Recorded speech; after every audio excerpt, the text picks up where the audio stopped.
Hi guys, what's up? Welcome to another episode of Sport Vitamins.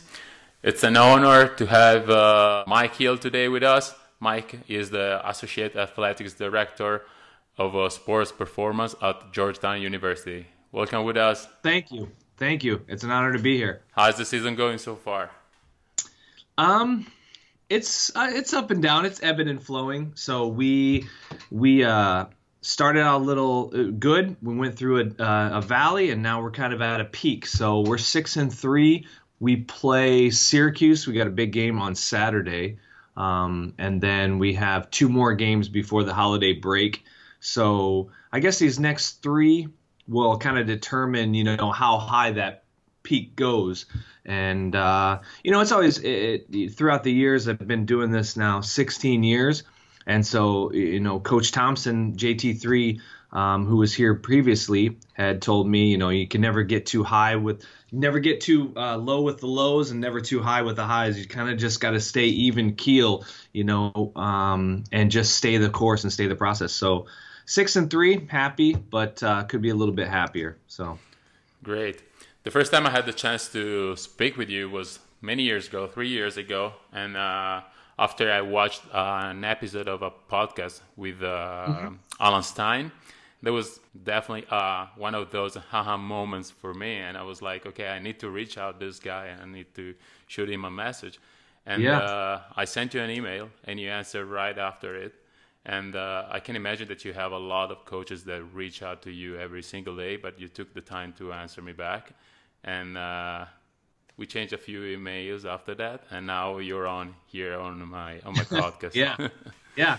So, no, and thank you for listening to that. Alan's done a lot of great things for our profession and for the sport of basketball. And now, I haven't read his book yet, but I'm planning to raise your game. And so he's done a lot of great things and has a lot of great nuggets to share. And so it was an honor for me to have him here at Georgetown when we first opened up the facility, and we did the video cast.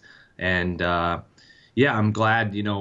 Sometimes in my head when I talk, it makes sense, but when I spit it out, it doesn't make sense. And so it's always good, when people reach out. I want it to be perceived that and be received that I am one person who's transparent, who you can reach, because that's what somebody did for me back in the day. And that was Coach Augie Morelli. He called me out of nowhere, and he picked me up, brought me here. So you never know. I mean, you never know where somebody's going to end up, and it's just being a good human and being a good person. So great. And the Alan Stein's book is highly recommended. I've read it last year, and go for it. Nice. Yeah. Can you start explaining what is your position in the program at Georgetown? Excuse me. So I am currently now the Associate Athletic Director for Sports Performance. So I specifically do men's basketball. So all the sports performance aspects of that for the men's basketball team here at Georgetown University, which would be anything from the strength and conditioning to helping out with nutrition to building relationships to recovery, to being that mentor coach factor. All of our things that our job has been changing throughout the years, but I also oversee the rest of the department, which is the sports performance for all the teams from men's basketball, football, baseball, soccer, to, not saying that those teams are at the bottom of the line, but crew, sailing, track and field, all of that. So managing those coaches and giving them and putting them in the best position so they can train their athletes the best that they can. And so with 29 sports here at Georgetown, I just have one of them. So 28 of the other ones have to be coached by a couple full-time coaches here at Georgetown, but also we have a whole boatload of part-time strength coaches who also work with us, but have other jobs outside of the university. So how many strength coaches do you have? So we have 8 total. So there's 3 full-time, including myself, and then we have 5 part-time positions.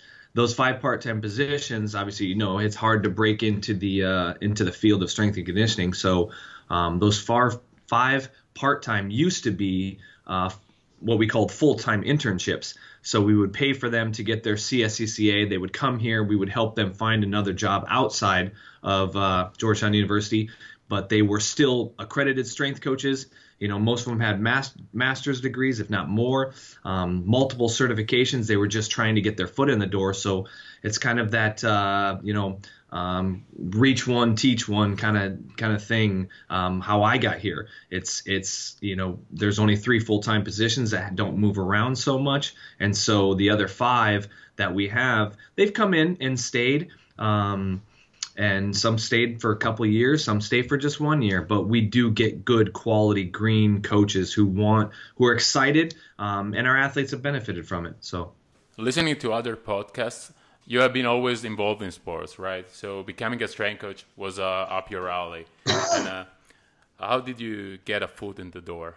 So I guess, in high school, you're an athlete, college comes and goes and whatnot. And so after I'd graduated from Northern Iowa, I moved out to San Francisco to live with basically my cousins. And so I was working at a place called 24 Hour Fitness. And so I was working with them. I was trying to get a full-time internship with the Oakland Raiders at that time. But in reality, I wanted to be at the college setting. I wanted to be back in where, amateur athletics, where, flowing with the college seasons. And so I wanted specifically to do men's basketball. So what I did was, I was working and grinding it out at 24 Hour Fitness, doing personal training. And so, I had late nights, early mornings, whatnot. So I found the CSCCA, the College Strength and Conditioning Association, Coaches Association. And so I found online they had a list of every single college, every single strength coach that was in the country that was in this organization at the time. So what I did was I printed off that list, and I first highlighted it.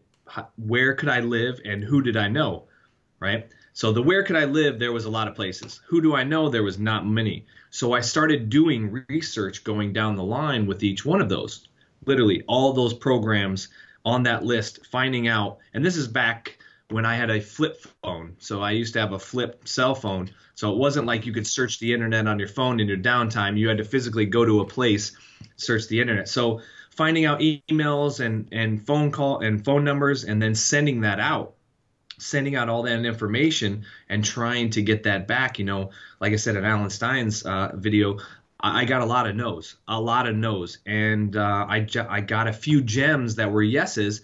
But still, even when you make that connection, do they have a position open? Are they wanting to bring you on, or do they even connect with you?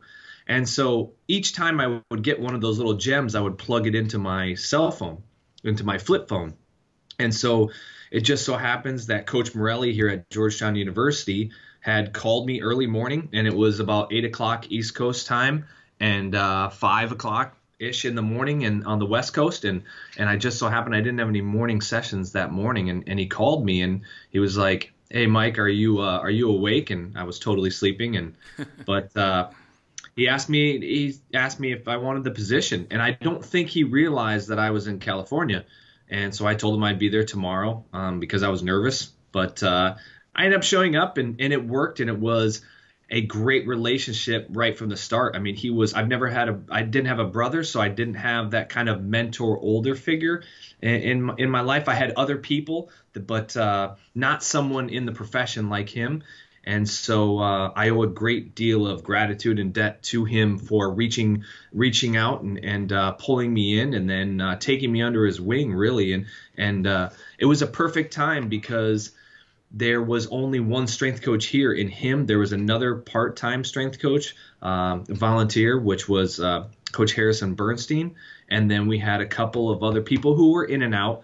But I had a chance to come in and I shouldn't say not necessarily be a checker piece where I was just moving in. I was kind of a chess piece where Augie would give me some parameters, but he would also let me grow and move and play. And eventually that game turned into me just doing my own program and growing organically how within that system. So, well, that's an amazing story, and you never have to be afraid to ask, basically, or to shoot a message. I always tell this to other young coaches that maybe ask me, how do I connect with other people? I always say, nowadays you have the chance to be connected with everybody. You just need to shoot a message. And the worst thing that can happen is that they won't answer you back. I mean, that's it. Yeah. That's it. Yeah. But if you're lucky enough, they're going to answer you, and you start creating this kind of connection, and you can talk about different topics with other professionals like we are doing today. So this is amazing. Yes. And so after you went to Georgetown and you follow your mentor's tenure and you took over, can you tell us how it was to break into this business? I mean, as we were talking earlier, they're not creating a whole lot of jobs at the college level. If anything, they're taking things away from sports performance. I shouldn't say things away. They're taking, sports science, sports nutrition, sports psychology, that stuff, those specific things that we used to have our hands in or used to be in the conversation about with our athletes. It's now being directed towards professionals, which is a great thing. And so our weight room, sports performance, strength and conditioning aspect, we're getting more specific towards it, but they're not creating those specific jobs for that. So it's really hard to break in if you want to be a sports performance coach and you want to implement your programs, your speed and agility, your conditioning programs, your weight room programs. The military is opening up a lot more jobs than the college setting is, and the private sector is always the private sector. That's always kind of there. But breaking in these days, you almost have to go someplace, volunteer there, do an internship there, only to sit in line to be hired there. There is some movement every year within the college setting, but everybody knows everybody, and it's a very small world. And so for you to get into that world, first you have to step into that outer peripheral circle, only to get into a smaller circle, only to get into the inner circle. So it's really hard to get through to that cell, to the nucleus. Yeah, I would like to know your opinion on the importance of creating a network of people. I think it's very important. I think it's that network is your circle, is your cell. I'll preface this by also saying, if you're in here and you know that one person, it's obviously not what you know, it's who you know. All of a sudden, if you know me and I trust you, and you've never talked to anybody else in the world, but I know you, and there's a job open here, you're more likely to come here. And it's not what you know, it's who you know. If you don't know anybody, the best thing to do is to reach out and to just introduce yourself, and you're going to start to get a lot of no's. But eventually, when you are a good person and you're constantly communicating with people and constantly replying, and they can rely on you, and you show up on time, eventually that network is going to grow into a bigger circle, into a bigger network. And so it's kind of like planting little seeds all over the place. When I was an intern, and because I had to work for free basically for a year, I was an intern, I would just still email out. I would read an article, email a coach and say, hey, I liked this, or asking a question about this, or, I'd love to pick your brain on this. And then when I became a coach, every time my team competed, what I did was I'd email said coach at the other university, whatever, state university or private university it was, and I would say, hey, I'd like to introduce myself. My name is Michael Hill. Love to talk shop at some point. Here's my phone number. And you would be amazed just by reaching out and by extending that, email hand out to say hi, how many people you would get back, and how many connections you would make. And I still do it. When we travel with men's basketball, normally now I know most of the people, but just like, 2 games ago, we were at Oklahoma State, and reaching out to Jake and just saying, hey, this is my name. How are you doing? How's it going? Just want to touch base. And here's my cell phone number. And, you never know. He's been there for 13 plus years. I've been here for 16, and we've never played each other. But, now I've introduced myself, and now we exchange numbers, and hopefully we'll talk shop at some point. So it's, just being open and not being closed to any network. And I say that as anything that you're interested in as well outside the box, not just professionally within this strength and conditioning world. It's like yourself. You're in the world, but you're outside of the box. You're in another country where it's our commonality is sports performance, is strength and conditioning, but we're separated by other countries. It's there's a lot of people that would cut that off, that wouldn't speak to yourself or to others that are outside their realm, because there's no benefit. There's no benefit to them getting forward into that silent push forward of that hand where everybody is always trying to get to the next job, to the next job, to the next job. But for me, the things that I'm interested in, or the outside things that I'm interested in, like for instance, just like NASA.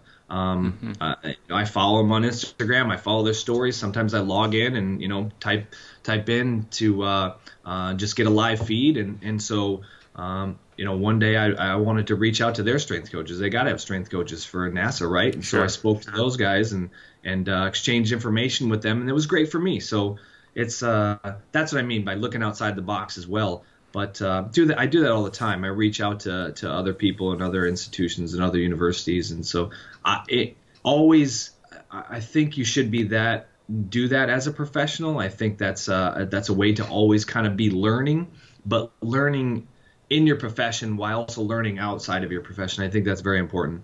Yeah, that's great. That's very important for our professional, and it's actually part of our job. And you can always learn something from everybody, and you always need to take advantage of every situation and every opportunity that you have to learn from someone else, for sure. And do you use your network to create your stuff? I guess no. We do. We get referrals a lot. But the most part, we're trying to look for the best coach for the job that's there, and also looking for somebody who's willing to take that position. Like I said, obviously not creating a lot of jobs. When you tell somebody, hey, this is the job, this is what you will be doing, and they kind of get turned off by that, that's probably not the right coach for you. If somebody is excited about the opportunity, wants to come to Georgetown, wants to come to Washington, D.C., they're excited with whatever team that you give them, with whatever the job is, that person is probably the best person for that situation. If they walk through the door and, they're just bringing their problems every single day, and that aura kind of gets presented and vibe to the athletes. And so it's just not a good situation. And so we do to a point, but we also, I'm definitely open to new networking. So. Okay, great. And what do you want from your interns and from your assistant coaches? I guess I want them to do the best job that they can. I wanted them to really, grow as a coach, grow as a human, and also grow the people that they're coaching. I want them to, it doesn't matter for me, it doesn't matter what program you're running, it matters the big program that you're running. It doesn't matter if you're doing 3 sets of whatever at cleans and squats or whatever it is, as long as you believe in it and then your athletes believe in it and they're benefiting from it and they're growing, I'm all for it. If CrossFit is the way to do it and you want to have, soccer team do CrossFit, 1, show me. 1, you should believe in it. 2, the athletes should believe in it. The coach should believe in it. And it should be right for the right time, right place for that situation. But if you think that yoga is going to help your athletes, then go with it, run with it. I I would like to think that I give all the coaches autonomy to do really whatever they want. That's what I was given. As long as I could do it, I was a captain in it, KPT, so I could know it, I could perform it, and then I could teach it. As long as I could do that, then you show that to the athletes, and if they benefit and it's safe and they are buying into it, then I'm all for that. Okay, great. Do you always look for problem solvers? That's huge. Yes. There's no specific question, I believe, that you can ask for that question to be answered. You can only see it happen. And I guess that comes back to, how you carry yourself holistically around. If going back to, bringing your emotions to the door, bringing your emotions to an athlete, to the team. If you let certain things come at you and you can't solve them or you can't deal with them, that's not a problem solver. If constantly, I come to you with something and, you're very standoffish against it, that's not a problem solver. Normally, as a professional, there's going to be a lot of things that are shot at you. Right now, if you looked at my table, I have little pieces of notepads all over the place. I mean, I got problems galore, right? I got tons of pieces of paper, and they're all over the place, right? And it looks like I look like a crazy person in here, but all of those little pieces are reminders that are written down for me to do something. They're little problems, right? I have to get a flight here. I have to get this here. I have to call this person at this time. And so those are all problems. How I deal with them is I write them down. Once I deal with them, I take them, rip them up, throw them away. And so, maybe sometimes a person would get all these things and be like, oh, I'm so overwhelmed. I got so much stuff going on. And they like to tell people that they got all these problems, but they don't know how to solve them. This is my kind of way to solve that stuff. If I get it, okay, we need this, we need to do that. Write it down. Make sure you deal with it, and then that's my way to kind of prioritize. Each day, go through your priorities, and that's kind of how I solve things. As I take it, I think about it, I write it down, and then once I'm done with it, and I think it's done, I'll rip it up, throw it away, or I'll write it in my my journal book for maybe later. Maybe it's a bigger problem, that we need to solve.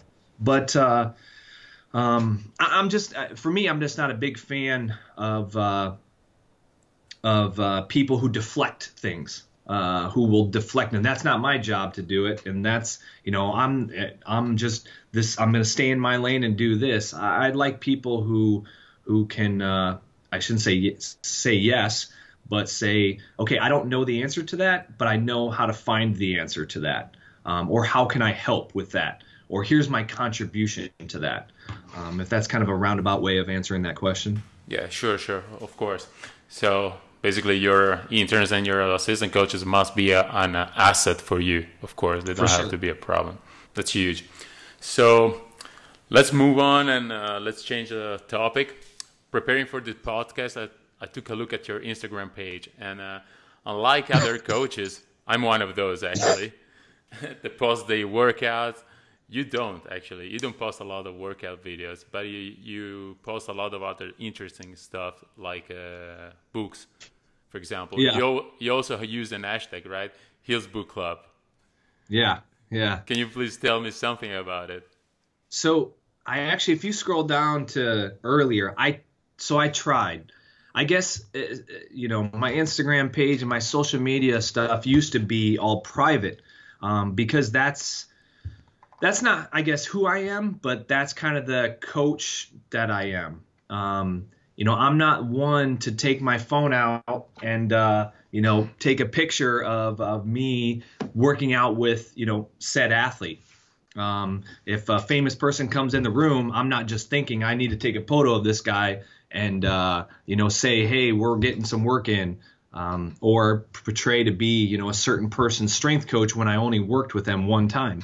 And so, I saw the evolution. I mean, talking back about my flip phone, obviously I've seen the evolution of social media. I've seen those coaches go and, you're coaching the workout, but also you're taking videos and and spending time on social media. And so that's not me, and that's not to say that that's a bad thing. That's not the way, that's not my thoughts. That's not the way I wanted to be portrayed. And so when you look at that stuff as a brand, is that how you want to be branded? Is that how you want to be looked at? Could I most certainly do that tomorrow? Yes, I probably could. But at the same time, it just wouldn't vibe with me. So I actually switched my accounts to public, but I had a plan kind of with that. My plan was, obviously now you have to have a story. Everyone has stories going on, whatever. But I kind of wanted to put something out there that's, I shouldn't say not necessarily all of me, but something that is kind of positive and a little bit different, that shows a little bit of me. And so came up with kind of just a little plan to, I read all the time. I used to read a ton of magazines, and I read a ton of books. I used to read every single NSCAA journal. I would highlight them, tell Augie about them. But most of those magazines will just give you stuff and give you an idea of what the athletes are looking at. So that gives you a good broad scope of what they see in muscle and fitness and all that stuff, because they're looking at all that. And then the NSCAA journal or the other journals would tell you what the other true professionals are deep diving into. And so when you look at the two of those, I kind of just wanted to stay in that middle portion, still look at those every once in a while, but just kind of doing my own thing. And so, reading a professional book, I always got a strength and conditioning book. I always have a personal book that I'm reading that's outside the box. And then I always have a bathroom reader, kind of a one-day reader. Currently, I'm reading Chris Tanto Peranto's book, The Ranger Way. And so it's just, there's little great nuggets in there that apply to life, apply to strength and conditioning. And so, usually I'm reading about a book a week, maybe a couple. And so every Monday I post that, but also in between I try and post just kind of something simple that just, not necessarily motivation, but just a little snippet of kind of my life, and not getting too overboard, but not being bound by that stuff either. And then having kind of my story is just kind of funny little tidbits that I want to throw out there, and just kind of my creative mind. And it's like I heard a coach, Ryan Horn, said it best, was like, it's your digital journal for life. And so, how do you want to be portrayed by others who don't know you? And, I would just, like to throw that stuff out there, and I'm glad someone likes it. I don't have many followers. I think I have about 10. I think I have 10 followers. I think I'm following 10,000 people, but no. Yeah, I don't know. Yeah, I will start doing the same thing, because I always post a lot of books that I read, but I do it with the stories, but I like the way you do it. So I will start doing the same thing that you do right now. And do you also recommend books to your athletes? I talk about them. They see me reading, when we're on planes, or if I'm sitting here and I bring my book with me in case, there's 10, 15 minutes I have, or an hour. But I try not to push anything on anybody. I'm not that preacher of habits. So, if somebody sees it, I'll explain it, but I'm not throwing books at people or my staff.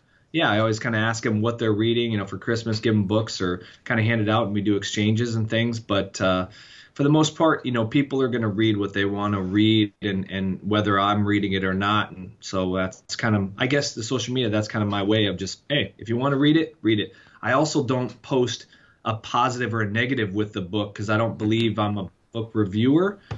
So I've had people ask me, oh, what'd you take away from that book? Or, what do you recommend it? And privately, yes, I'll say this, but I'm not going to publicly shame a book or give it a rating based on what I think, because other people's perceptions could be totally different. So okay, But it's important for sure to show by example, to lead by example, of course, and that's important.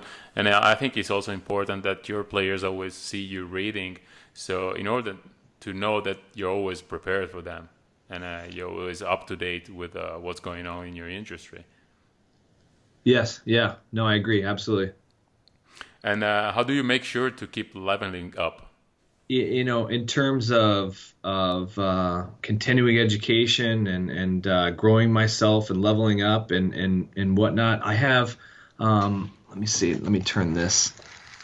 I have on this, I don't know if you can see it it's kind of a craziness. So I have it blocked off in terms of, I think this is what I'm understanding what you meaning by leveling up and moving and growing. But sure. So I got quadrants. Right now, I have my professional goals, which are up in the corner. I have my team goals, which are in that corner. I have my self-improvement, so things that I want to do, classes I want to do, you know, certain interesting things. And then my current projects that I got going on that need to happen. And so that's kind of my 4 quadrants. You know, like I said, I'm writing things down. I'm kind of a crazy person, and so gathering problems, but also these things right here, on my 4 quadrants are kind of my daily focus. When I come in, I can see that and say, oh, you know, I need to do something to move that forward. I need to reach out to said person for that, or it just, you know, a little reminder that I'm not carrying around all the time. But it's kind of holding myself to that standard, to that growth. And so, you know, people, you know, you'll say, oh, I wish I would do that, or I wish I would, you know, take another class, or I wish I would grow. And so if I find something, I just write it down, put it up there. If it happens, it happens. If it doesn't, it doesn't. But at least for peace of mind, I'm not constantly thinking about it, and I'm not worrying about it. It's a way for me to take those problems and growth models and put them into a model for me to disseminate later on and spit through my own algorithm and see if I can actually figure it out later on. So, okay. Do you take down a lot of notes, or also during the workouts? I have kind of. I don't necessarily, I'm not jotting down a lot of notes. I mean, I carry with me at practice. I have my practice notes with me, and so these are my practice notes that I have for each warm up, and then I jot things down if we do conditioning for that day, or if I see something, I'll write that down. But the majority of the time, I just carry. I've got 3 of them in here, but so I carry some sticky notes, and so if I have something and I look at it, like you know, yesterday I wrote something down at basketball practice, and this was my note, and I just came in here and set it up on my book, so to remind me to, you know, okay, this is something for a speech or that I'm going to give in April, and so I just so happens it came to mind during practice, and so I wrote it down before that thought went away, and you know, that's kind of how I roll with notes. But in terms of basketball, so we lifted yesterday, and so I have my little notes. This is my little notepad with all of our workouts, most of them. It's about half of them. And so yesterday I have my little pre-report, and then I have my after-action report. And so this is it. I write it down, what lift day we are, how many groups we did, where it was, the date, what we did for warm-up, core activation, hips, shoulders, ankle, footwork, if we did any of that stuff, the actual workout. And kind of my after action report is on one side, where, you know, the questions that I asked, what body weight are you at? Weigh yourself in. How many hours are you sleeping? Hoya scale plus or minus. How do you feel? And then, or Hoya scale 1 to 5, and then plus or minus. Did you eat breakfast? Plus minus is 0. Did you eat breakfast, lunch, or dinner? So if we had an afternoon workout, there would be 2 chances to eat breakfast and lunch. If an athlete comes in and they're down a couple pounds, they slept 3 hours, they feel like a 2 rather than a 5, and they've had 2 minuses, probably not going to get a whole lot out of them. Sometimes you do, sometimes you do. But sometimes you don't. And sometimes people start lying to you. They will tell you that, they slept however many hours, they feel like this, they ate this, but they're dragging a little bit. So you got to ask some questions. And so it just is a way for me to open up the doors to the athlete and start communicating with them, and asking questions. So I also do quote of the day, and then I rate the lift afterwards, just kind of learning. And, with that, if I have any notes, if I have any sticky notes and I'm writing things down as we're going and I'm like, hey, this exercise would be good, or need to remember to cue this next time, I'll take it, slap it on here, and then go to the next. And, when I'm going through my lifts or my sessions, whatever session it could be, I'll thumb through this and make sure and refresh my mind. And so that's a way for me to kind of control my thoughts too, because during a lift, there's so many things happening, or during a recovery session, or during a speed and agility or a conditioning session, there's so many things going on.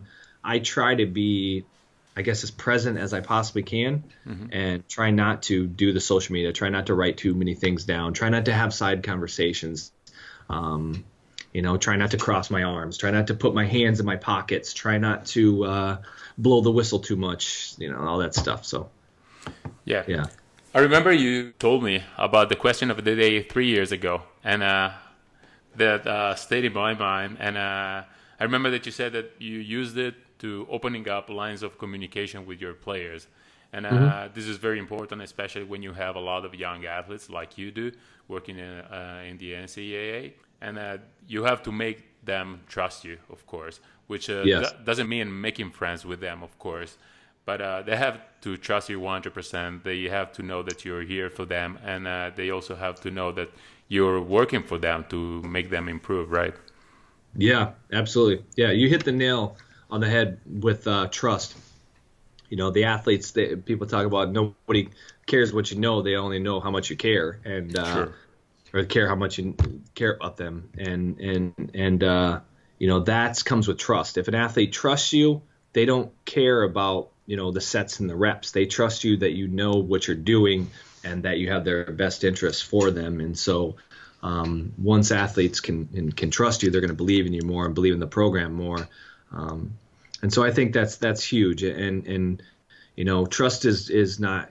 Some people blindly trust you right at the beginning, but some athletes, it takes time. It takes time to build that trust because they may have come from a different situation where they've never had that before. So that comes with kind of relationship building. And so, I guess in terms of a program style too, my program, I guess, has 3 buckets in it where, overall program, it's a RDL. So I build, when you first come in, I want to build a relationship with you. And then the second phase of that, and this is not freshman, sophomore, junior, senior. It's whenever you come in. First, I want to build a relationship with you. Next, I want to develop that relationship, however that would be. And then the last stage is like train you and learn and push you out for lifestyle. So, I don't want you to come in here. I'm going to take you, put you into this hole, make you do this program. And then when you leave, I've taught you nothing. I want to kind of build a relationship, develop you, and then train you for lifestyle. So when you leave, you can train yourself. Or if you have somebody else training you, you can disseminate between the BS and the real stuff. So, and maybe not, I will be the first one to admit, my program is probably not the best in the world. I would just kind of give myself some constructive criticism on that. It's, but it's built around this situation at Georgetown for, the type of athletes that we get and my coaching style and my teaching style. So, I'm always open to suggestions. I'm not pigeonholed into a program at all. I have parameters within that philosophy, but not really a direct philosophy. Yeah, I remember you saying my philosophy is not having one, right? Yeah, absolutely. Bruce Lee, big fan. Yeah.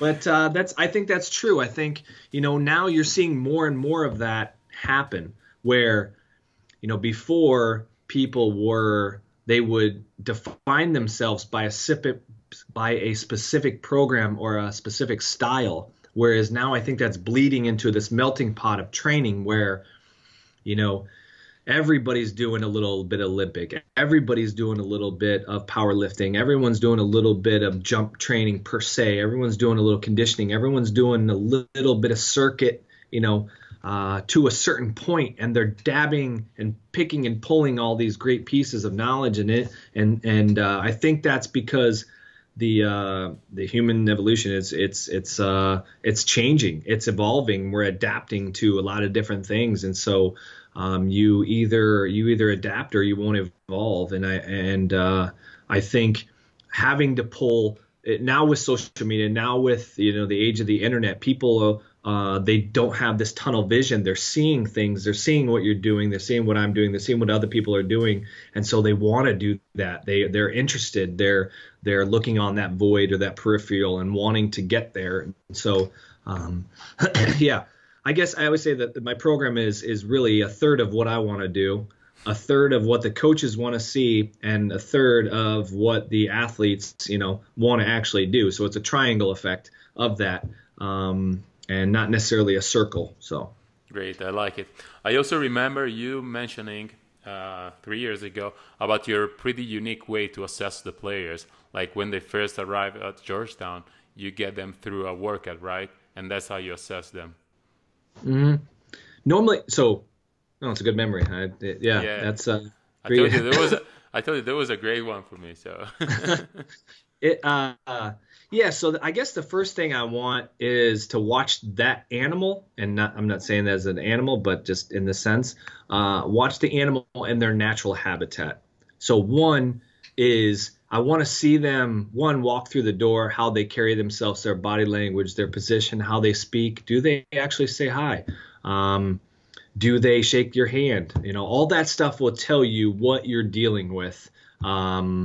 Right away. And usually usually most of the time I've met them more than once on recruiting trips. So I got a good idea of what you're dealing with. And so watching them move around, how they interact with an adult, but how they interact with also somebody on the team. But also the next thing is to watch them actually play their sport. So, it doesn't matter what you're teaching. You need to first watch and see the scope of where are we at in your learning process? What grade level are you reading at before I teach you, about Plato? And so, watching them move, you can give them some ideas, and right away, if you see, you don't have good, lateral movement, you're not exploding, or you're not getting around screens, maybe basketball specific stuff. And I guess I'm talking specifically about basketball, but this could apply to every athletic situation. But that will start to build trust with the athlete when they start hearing things that they know are wrong, or maybe they didn't even see that are wrong. And that will start the trust building and relationship kind of process. And so once they know that you care about them, hopefully that will open up doors. And most of the time, the athletes these days they wear kind of the proverbial body armor. They come in, they don't trust you, they don't know you yet. You're just I'm some guy in a stocking cap with a crazy beard, and I'm trying to make them clean for the first time in their entire lives, and they were told cleans aren't good for them. And so it start to build that trust kind of that way right off the bat. But also it gives me an idea and a little bit of intel is how to what hat I need to wear for each one of these athletes, because it is different. You got to you can speak to the group as a whole. You can command your presence and, put down your iron fist, but also at the same time, you have to give each one of the athletes some kind of individual attention and speak their language and vibe with that certain frequency. You can emit all the strong attributes of a great strength coach as you want and emit that huge, massive signal, but are you reaching them to a good level of where they're buying into what you're vibing with, or are you just stroking that canvas? And so, me with now 14 guys on our roster, if I would broad stroke all of them, probably only going to paint a couple of them, right? Because really, if you think about it again in a triangle of thirds, is you got to basically a third of the guys, the athletes, they want to train, they believe in it. A third are just like, whatever, and a third are like, I hate this. I mean, I'm a realist. I would say that's probably, hopefully, my numbers are 14-0. I got 14 guys on my side, but there's percentages to either of that. That's definitely a chart, a graph that has certain percentages of buy-in to that, and so I'm trying to ebb and flow with that chart. So sure. Most of the basketball players like to play basketball. They don't like to lift, but they understand that it's super important for them. So they start buying into it when they start seeing the importance of the work, of course. Yeah. And do you leave any kind of degree of freedom during your workout to your players? I actually do. So during the season more, because you don't know, you can ask all the questions that you want.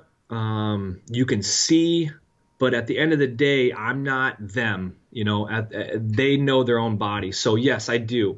Sometimes I give choose your own adventure workouts where it's kind of hold towards one thing. Like let's say, for the day we got an explosive movement. It could be I want a kettlebell swing, I want a position 1 clean, or maybe I just want some type of box jump. Okay, you got to pick one of the three. Right? So I want to do cleans. They probably just want to do box jumps. And then in between, maybe kettlebell swing, whatever. Usually, that kind of determines those, how do I say it? So not necessarily injured athletes, but more modification to specific to what they need. And I will give them those parameters to pick those certain exercises. In terms of numbers, I want, again, for lifestyle and developing the athletes, I fill out their cards, and we don't use anything online, but I fill out their cards daily, and I usually give them a beginning number and an ending number to hit. But that ending number, because I want them to start learning the process of loading, of linear loading. Mm-hmm. So I want them to learn that process if we're doing that for the day. But also giving them parameters at the ending number of, okay, here's the number that you should hit, 225, right? If you feel good, right, you can go up plus 10 pounds, right? If you feel bad, minus 10. But these are the parameters that you want. Normally, if I give them those parameters and say that, they'll hit the number that I want. Right? Very rarely will an athlete be like, I feel like crap, I'm going to take this off, and I'm going to drop this down. But if you did, you kind of have that threshold. So in terms of exercise selection, I'm always open and giving them, options, but also with number wise and rep ranges, you also can give them plus or minuses on that. And so, once you give them those wiggle rooms, they'll kind of wiggle and sift down to a narrow point, and everybody wins. Everybody wins when that happens. And that's not every single workout. I'm not giving, for 3 major movements for the day, I'm not giving 9 exercises out. It could just be 1 for the day. Sometimes I don't. Sometimes I want them to do this, but I will give one guy a specific option. I'm not giving the whole team. We're not having 14 guys in here doing 3 different variations of one movement. And so, I just, every once in a while, give them the freedom. Yesterday was a freedom day with numbers. So I gave them pluses or minuses. So I gave them each, we had 6 total movements broken down into 3 different compounds sections, a 1, 2, and a 3. But each movement, I gave them pluses and minuses. So it was kind of a field day. If you feel good, do a little bit more. If you don't feel good, do a little bit less. But I don't want you to do 100 pounds less. I want you to do 10 pounds. So okay, I like it a lot. Do you also live freedom with the music? I guess I think, did I say that in that pod? Or In that another podcast, video? yeah. I heard it in So, another podcast, and that was really interesting. the music is a touchy thing, right? Usually the alpha in the room or the coach, they have control. They have control of the music. But I guess a good phrase is if you're the coach, if you control the room, you control the music. If you control the music, control the room. If you can control what's being put onto that, or maybe you don't like it or don't agree with it, but athletes aren't just coming up and changing the music and ripping the cord out and turning it up. And, that's the same thing as body language, right? So if you're sitting there and you're coaching, and you're trying to teach Johnny over here how to position one or power clean or whatever you're doing for that day, and all of a sudden an athlete goes over there, changes the music and cranks it up, right? That's just the same as him not wanting or him telling you that you have no control over me, right?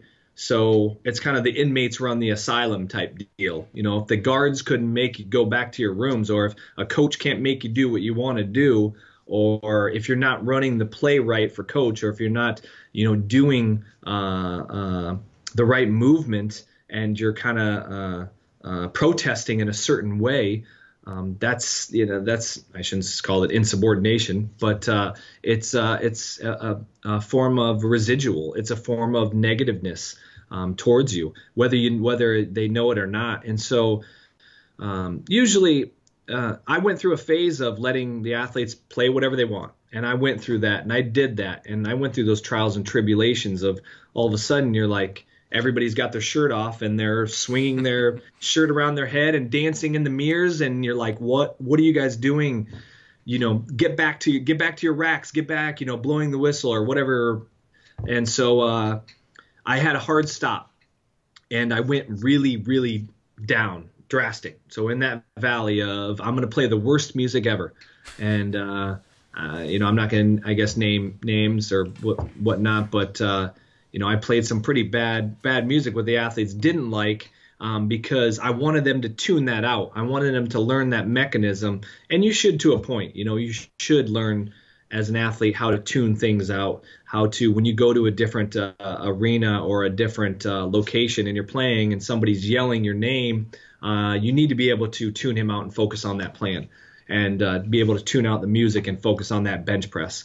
And so, but now it's kind of a mix of the two. Now it's more of control. I control the music, but also I kind of want them to vibe with that, and so it's kind of a happy marriage between the two now. So, okay. You mentioned before sleep. You said that you asked them how many hours of sleep they had during the previous night. Which are the other forms of recovery that you use besides of sleep, of course? So I guess our athletic trainer, Mike, he has his recovery plan. Either you have to get in the cold tub. There's three different options. Get in the cold tub. You got to hit your boots, or you have to get some touch time with him. We also we contract out a massage therapist. Once a week we get a physical therapist, chiropractor who comes in once a week. This is during the season. Because I believe those modalities, you shouldn't always do them. I don't think. I think you should implement them in a safe way and take them away as well. It's kind of like you shouldn't take a multivitamin every single day. You shouldn't do this every single day because your body will become dependent upon that. So I think you need to program vitamins. You need to program how many massages you get. You need to program how much soft tissue work you're doing. Just like you need to program, you shouldn't be cleaning and squatting although it would be fun to clean and squat every day, but you shouldn't be doing that every single day, because at some point you're going to have a diminishing return on that investment. So Mike deals with a lot with that. It kind of goes with the team too. If we need more recovery, we'll implement something, but at the end of the day, sleep is king. And so these college athletes, most of the time, they're struggling to get 6.5 hours of sleep. Most of them are biphasic sleep. have biphasic sleep cycles, which is, most of them go to bed at 3 in the morning. They wake up for class at, let's say, 8 o'clock. So they're sleeping 5-hour cycle. Then they go to class. Then they take 2-3 hour naps. So their body is in this 2 sleep cycle phase where if they miss that nap, it screws them up for the next 24 hours. Whereas me as an old person, right? If I go to bed at nighttime and I only get 3 hours of sleep, there's no way I'm getting a nap. So it screws me up big time. So I have to make sure that my sleep is good sleep, it's quality sleep, and I'm on top of that, and I'm trying to get more than 4.5 hours, 5.5 hours of sleep, right? But that's college lifestyle. You have to kind of build around that. Some just labeling some athletes with that and pointing that out. If I got a guy who's consistently only sleeping 3 hours a night, 3 to 6, maybe there's a problem. Maybe he's got a bad roommate. Maybe he stays up at night playing video games. And so you got to work with that. And, or maybe he just, he's got so much going on and he needs that nap for that week. I think it's sleep, trying to help them out with whatever, scope that they have, whatever parameters that they're given, and trying to help that athlete out, work that out on their own. And it's hard. It's a hard process. It's not going to happen overnight. It's going to happen over, a good time period, because I'd like to think that when I have them here, they're listening to every single word that I say and implementing everything that I want them to do. But I know they're just listening. A lot of times they're not writing it down like myself, like a crazy person, and trying to gobble up as much information as possible. They still have their social life, their family, everything going on outside. So, it does take time to implement that. But, I think sleep is the most important, other than the other eating well and hydrating and yeah. Do you have strict rules in the NCAA about supplementation? There is a lot of banned supplements. There is a lot of, as an institution at Georgetown, we do not promote supplementation. I believe, if you're sleeping well, you're hydrating, you're taking care of yourself mentally, physically, emotionally, and you're eating well, like you don't need to supplement. We do protein, we do protein powders. We only have water in our fridge, and we get food brought in I drop their meal plan down to the lowest meal plan, so they're not getting the on-campus meals. We have a chef bring in meals every week for the guys. And so we also have vitamin pumps. So we have the vitamin pumps through First Step Wellness, and that's vitamin B. We have D3, we have vitamin C, and we have multivitamin. Now that, like I prefaced before, ebb and flows too with the season. So once November hits, I introduce that. November, December, January, then take it away and then bring it right back. During the summertime, we don't offer that, but preseason we do. So it kind of ebb and flows. I don't want those guys every day coming in. I have vitamin C every single day, because you don't need it.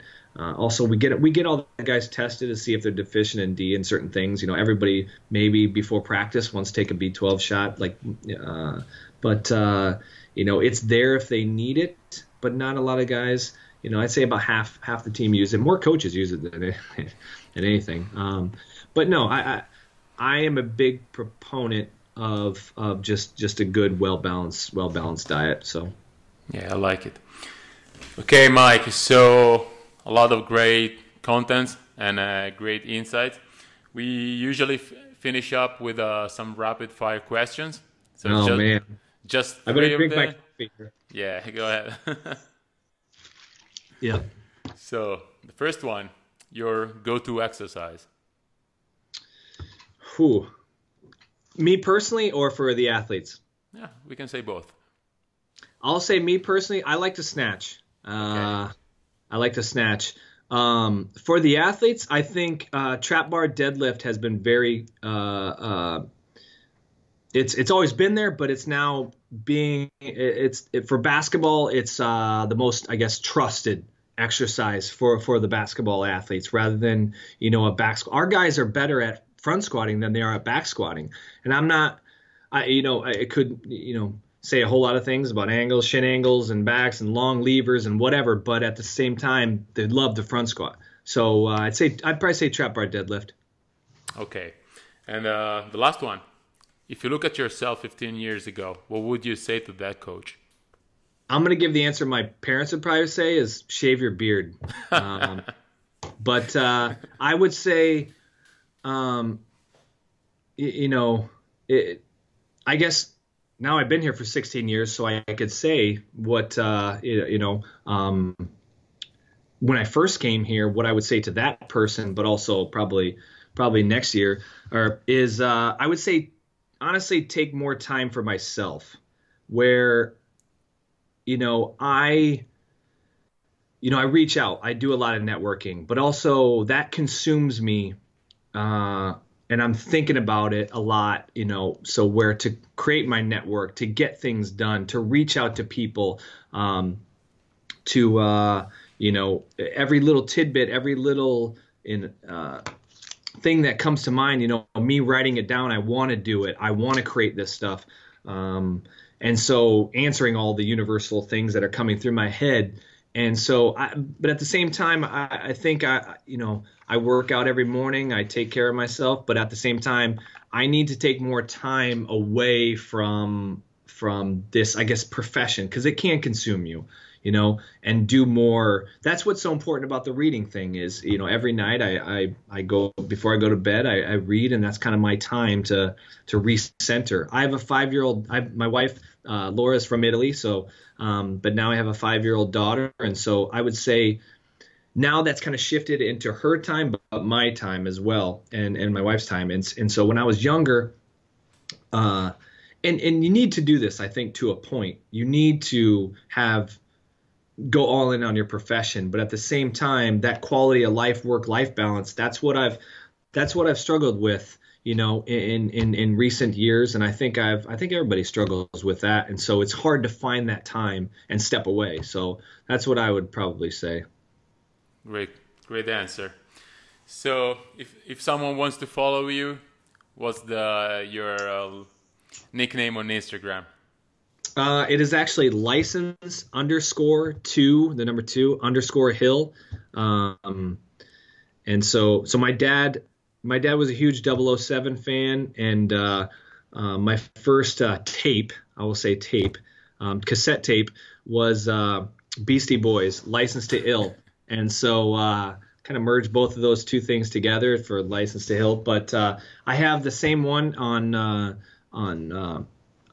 Twitter, but I'm not as active on Twitter. So the best way to get a hold of me is probably on the Instagram or on the gram. But also my email, if you reach out, it may take me a few days to get back to you, but I do my best to reach out and to answer any questions. But that is mdh42@georgetown.edu. And you can look it up on GU Hoya's website as well. Okay. Thank you, Mike. I really appreciate you. Thanks for hanging out with us today. Yeah, no, it's an honor. Sorry I got the hat on, and I apologize for the beard. Okay. Wow, guys, this episode was fire. I really enjoyed to pick Coach Hill's brain. We covered a lot of different topics with some really valuable insights, especially if you're a young coach trying to break into this business. So share this episode on your social media and make sure to subscribe to my YouTube channel and to this podcast. I will see you in a couple of weeks with a new episode of Sport Vitamins. Stay tuned, and until next time, I'm out.